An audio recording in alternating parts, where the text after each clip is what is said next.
o aprofundamento das ideias espirituais dentro de você, a expansão da sua própria consciência, talvez você não tenha buscado a fé para algo que você precise melhorar em si próprio. Talvez você tenha procurado a fé para uma vantagem pessoal. E, de repente, você estava negociando. E, de repente, você estava comercializando. Me diga uma coisa. Outra reflexão que a gente pode fazer agora é a seguinte. Vejam que eu estou colocando perguntas para a gente poder enxergar o caminho. A gente poder enxergar a realidade. Então, vamos nos perguntar sobre outra coisa. Você, por acaso, você que está me assistindo, que está me ouvindo, você que está fazendo comentários aí, muitos comentários aqui das pessoas, você já se decepcionou com algum dirigente? Responde aí no chat. Coloca aí no chat. Você já se decepcionou com algum dirigente? O que foi? O que aconteceu? Você se decepcionou com um dirigente, um líder religioso. Você se decepcionou. E aí, diz para mim, você já passou por isso? Coloca aí no chat pra gente. Várias vezes. Tem gente dizendo que várias vezes. Muita gente dizendo sim. A gente colocou a situação em que as pessoas fazem escambo espiritual, né? E agora a gente está querendo saber se você já se decepcionou com algum dirigente religioso, com alguma liderança religiosa. E aí, a pessoa que se decepcionou com o dirigente religioso, que se decepcionou com a liderança religiosa, a grande pergunta que a gente faria é a seguinte: então você estava seguindo a ele? Então você não estava seguindo o Cristo? Então você estava seguindo uma pessoa de carne e osso? Então você não estava seguindo o evangelho propriamente dito? Então o seu olhar não estava voltado também pode ser o seguinte: você não suportou o fato de estar seguindo uma fé, uma religião, ou de houve um escândalo religioso e de repente você, em nome do seu orgulho, não vai querer ser questionado por causa desse líder religioso e de repente você tem receio das pessoas pensarem que realmente você segue uma mentira e você segue uma farsa. Então, em nome disso, você rompeu com Deus. Quer dizer que o erro foi do ser humano e você rompeu com Deus?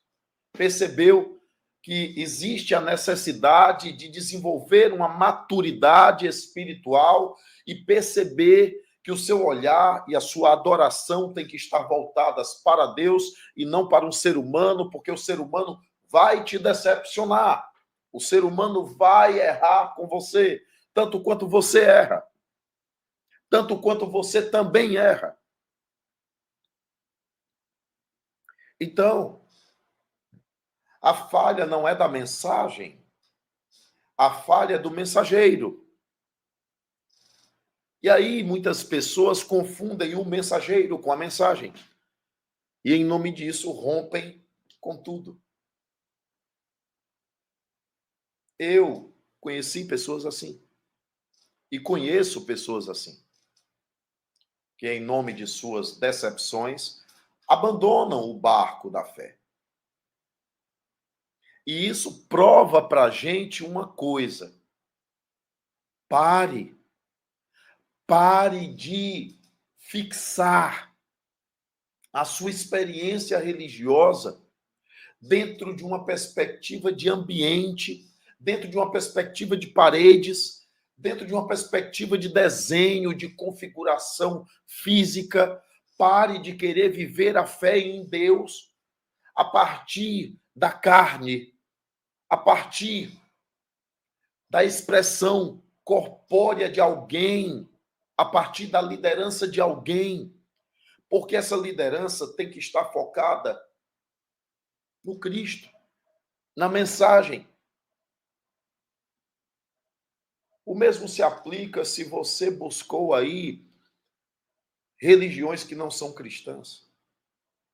Mas isso prova para a gente que essa estrutura religiosa, vivida dessa forma, é um equívoco. Porque é frágil. Porque tem falhas. Significa dizer que nós precisamos viver uma religiosidade, uma espiritualidade aqui dentro de nós. Por isso Jesus falava tanto de construir a casa sobre a rocha. Tem muita gente que não construiu a casa sobre a rocha e fica construindo a sua casa sobre a vida ou exemplo de alguém. E fica dependente desse alguém. E fica construindo a casa sobre o poder dessa ou daquela religião. E esses poderes são passageiros, são transitórios. E aí a fé da pessoa também vai embora. Lembre daquele exemplo da figueira seca. Quando Jesus amaldiçoou a figueira, esse exemplo emblemático, que pode ter acontecido ou não, simplesmente é um exemplo para dizer que você já não tinha fé, que a sua fé era artificial, que a sua fé era moldada em cima de questões materiais e que por isso mesmo essa fé é frágil e é incapaz de encarar fatos, realidades, provações, dores e sofrimentos que nós teremos. Tem muita gente que acha que vai seguir determinado ambiente de fé e não vai ter mais problemas, não vai ter mais provações, não vai ter mais dores, e muitas vezes é o contrário. E muitas vezes é o contrário, você vai ser desafiado. Muitas vezes é o contrário, você vai ser provado. Muitas vezes é o contrário, você vai ser sacudido. Muitas vezes é o contrário, você vai ser testado. Então, é preciso ter esse olhar, desenvolver um novo olhar sobre as nossas experiências religiosas. E desenvolver esse olhar exige, sim, o desenvolvimento de uma maturidade espiritual. E aí nós precisamos nos perguntar: você é maduro espiritualmente? Você já tem uma maturidade espiritual capaz de separar mensageiro de mensagem?